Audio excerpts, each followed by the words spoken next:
아니라 상견례부터 시작해서 결혼 준비가 일사천리로 진행되었어요. 연애 6개월 만에 결혼 날짜도 잡고 청첩장도 나오고 결혼 준비가 한창이던 무렵 뺑소니 교통사고로 아버지께서 돌아가셨어요. 아버지의 사업도 바로 내리막길로 들어섰고 그로 인해 빚독촉을 당하게 되었습니다. 평생을 주부로만 살아온 저희 어머니는 어쩔 줄 몰라 하셨고 저 또한 이렇게 빨리 아버지를 잃게 되리라고는 생각지 못했었기 때문에 손 쓸 틈도 없이 다 잃었어요. 제 인생이 이렇게 흔들리고 있을 때 제 약혼자는 공기업의 연구원으로 입사를 했어요. 내가 사랑하는 사람이 잘 되는 모습을 보니 누구보다 기뻤고 의지가 됐어요. 그러던 와중에 갑작스러운 시어머니의 호출로 저는 시어머니와 따로 만나게 되었어요. 시어머니께 집안 사정을 솔직히 말씀드렸어요. 시어머니는 괜찮다 하시면서도 이제 자기 아들이 좋은 곳에 취직을 하니 주변의 기대도 크고 보는 눈도 많아졌다며 신경 좀 쓰라고 하시더군요. 그러면서 예단 목록이 적힌 봉투를 건네주셨어요. 씁쓸하더라고요.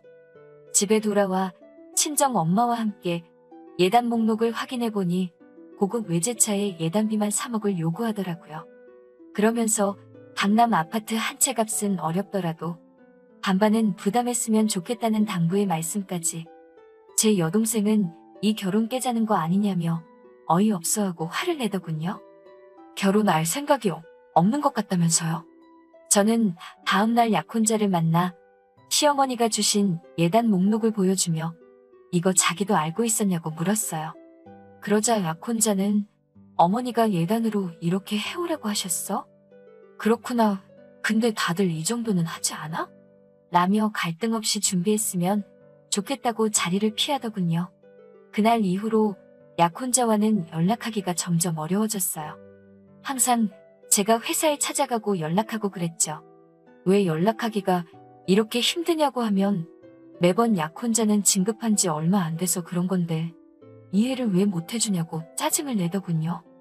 그러던 어느 날 우연히 친정 엄마가 여기저기 전화를 걸어 돈을 빌려보려고 하시는 걸 듣게 되었어요.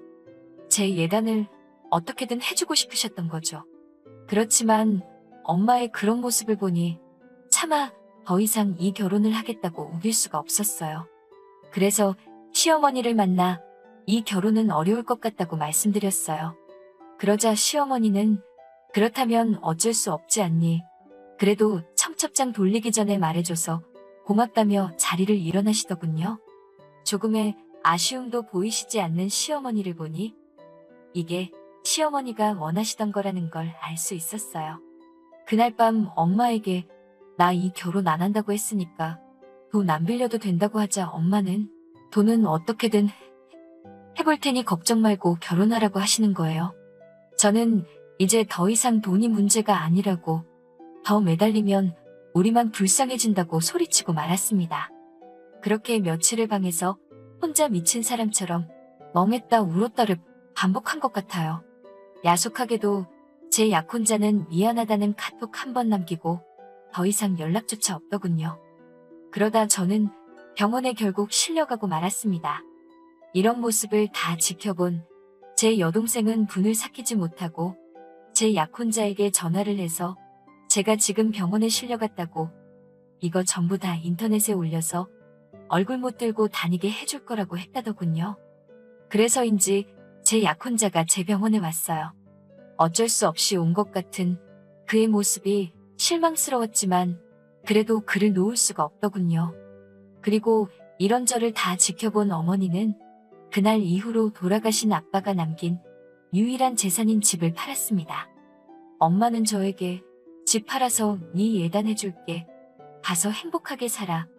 엄마는 그거면 된다고 말씀하시고 저는 엄마에게 이 결혼 안 하겠다고 말 못해서 미안하다며 그날 우리 둘 서로를 끌어안고 한참을 울었네요. 그렇게 퇴원과 동시에 저와 약혼자의 결혼 준비가 다시 시작되었어요. 시어머니는 떨떠름해 하시는 게 눈에 너무 보였고 여전히 약혼자와 연락은 어려웠지만 그래도 여차저차 결혼식을 올렸네요. 신혼여행 이후 더 황당한 일들이 시작되더군요. 신혼여행에 다녀온 그날 밤, 시어머니께 인사를 드리고 방에 들어가 쉬려고 하는데 시어머니가 저에게 홀어머니랑 같이 살면서 신혼부부가 한 방에서 사는 건 예의가 아니라는 말도 안 되는 소리를 하시면서 각방을 쓰라고 하시더군요. 저는 어이없는 표정으로 남편을 쳐다봤는데 남편도 어머니 말씀도 일리가 있다며 본인 방으로 홀랑 들어가 버려 우리는 졸지에 각방을 쓰게 되었습니다. 게다가 시어머니께선 저에게 청소와 요리, 모든 집안일을 요구하셨어요. 여자가 집을 깨끗이 해놔야 남자가 밖에서 승승장구를 할 수 있다는 주장을 하시면서 말이죠.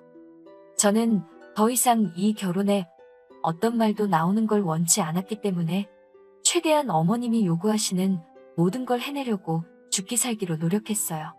하루 종일 노예처럼 일만 했네요. 어머님은 그 흔한 로봇 청소기도 쓰지 못하게 하셨고 걸레질과 설거지도 꼭 제가 제 손으로 해야 직성이 풀리시는 것 같더군요. 그런 와중에도 소중한 아이가 저를 찾아왔습니다. 임신을 했다는 소식을 전하면 남편이 얼마나 좋아할까, 시어머니가 나를 달리 대해주지 않을까 그런 기대도 들더라고요. 하지만 저희 임신 소식을 들으신 시어머니는 저에게 축하의 말씀은 고사하고 이제 아이를 핑계로 내 아들 목을 옥죄려고 하냐며 폭언을 하시더군요. 집안일도 전혀 줄지 않았어요. 먹고 싶은 건 고사하고 식사라도 하려고 차리고 있으면 맨날 집에서 먹고 놀기만 한다는 식으로 저를 한심하게 보시더군요. 일부러 저 못 먹게 하려고 냉장고를 텅텅 비우시는 일도 부지기수였어요. 하루는 제가 견디다 못해 어머니, 저도 해올 거 다 해오고 시집왔는데 저한테 왜 이렇게 야속하게 하시냐 하니까 네가 하고 싶어서 해온 건데 뭐하러 그런 생색을 내냐면서 억울하면 다 들고 나가라고 하시더군요. 애도 필요 없다 하시면서요. 이제 와서 친정으로 돌아갈 순 없었어요. 어떻게 한 결혼인데 어떻게든 버티고 아이만 낳으면 달라질 거라는 막연한 기대로 버티고 버텼죠. 며칠 뒤 시어머니가 저녁 식사 약속이 있다고 모처럼 집을 비우셨어요. 저도 이런 날 남편이랑 데이트를 해야겠다는 생각에 남편에게 전화를 했어요. 남편은 미안한 목소리로 오늘 야근이라고 하더라고요. 저는 아쉬운 마음이 들었지만 또 한편으로는 안쓰러운 생각이 들어 그럼 저녁만 얼른 근처에서 같이 먹어야겠다는 생각으로 남편 회사로 향했어요. 회사 근처에 거의 다 도착했을 무렵 남편에게 초밥은 어떠냐고 물어보려고 전화를 하는데 순간 건너편 길에 남편과 어떤 여자가 다정하게 팔짱을 끼고 지나가는 걸 봤어요. 저는 순간 이게 무슨 상황인지 파악이 되지 않아서 남편에게 전화를 걸었습니다. 받질 않더라고요. 저는 알 수 없는 예감에 손발을 덜덜 떨며 그 둘을 미행하기 시작했어요. 한 5분 정도 걸어가니 둘이서 분위기 좋아 보이는 레스토랑으로 들어가더군요. 저는 그때만 해도 마음 한구석에서 그래 뭐 회사 일 때문이지 않을까 생각했어요. 그런데 뒤따라간 레스토랑에는 저녁 약속이 있어서 늦는다고 하신 시어머니가 계시더군요. 셋은 이미 여러 번 같이 본 적이 있는 사이 같았어요. 시어머니는 저에겐 한 번도 보여주신 적 없는 밝은 표정으로 그 아가씨의 이름을 다정히 부르며 이야기를 하고 계셨어요. 저는 그 상황을 믿고 싶지 않았지만 그들의 대화를 들으면서 비로소 모든 걸 알게 되었습니다. 그 여자는 남편의 동료이자 내연녀였고 시어머니는 그 내연녀를 마치 며느리 마냥 생각하고 계셨던 거죠.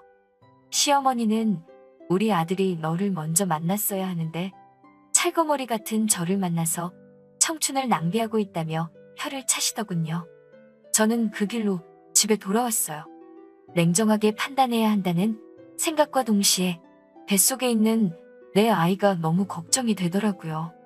하지만 지나친 스트레스를 견디지 못하고 전 결국 일주일 뒤에 유산을 했습니다. 그러자 시어머니는 애미라는 사람이 지 몸도 똑바로 관리를 못해서 애가 죽었다며 폭언을 퍼부으시대요. 저는 더 이상 잃을 것도 눈에 보이는 것도 없었어요. 그래서 일단 증거를 확보하기 시작했어요. 시어머니도 남편도 제가 외도를 눈치챘다는 걸 모르고 있었기 때문에 저는 일단 흥신소에 의뢰를 했습니다. 남편과 상간녀는 어찌나 자주 만나는지 흥신소에서는 이렇게 쉬운 의뢰가 없었다며 100여 장에 달하는 사진과 둘이서 모텔로 들어가는 영상까지 일주일도 걸리지 않아서 저에게 가져다 주었습니다. 이미 간통죄도 없어진 나라 법에 제가 딱히 기대할 수 있는 건 없었어요. 저도 순순히 이혼해주고 물러날 생각이 없었고요. 저는 그날 저녁 식사 때 남편과 시어머니의 식사에 수면제를 섞었어요. 아니나 다를까 둘 다 식사를 마치자마자 몽롱한지 정신을 못 차리고 잠에 들더라고요. 그래서 저는 이때다 싶어 남편과 시어머니 휴대폰에서 그들의 지인들 연락처를 모조리 빼냈어요. 그리고 어머님이 보관하시던 집 문서를 챙겨서 도망쳤어요. 그리고 그날 저녁 그 집을 나와 호텔에 가서 방을 잡았어요. 그리고 남편의 연락처를 보고 남편에 가까운 친구 몇몇과 상간녀에게 두 년놈의 사진을 뿌렸습니다. 시어머니, 지인분들 몇몇에게도 그 사진을 뿌렸지요. 그 다음 날 아주 제 전화기에 불이 난 것처럼 난리가 났더군요. 남편과 시어머니가 번갈아가며 저한테 미친 듯이 전화를 하고 문자를 보내고 화를 냈다가 빌다가 아주 난리도 아니대요.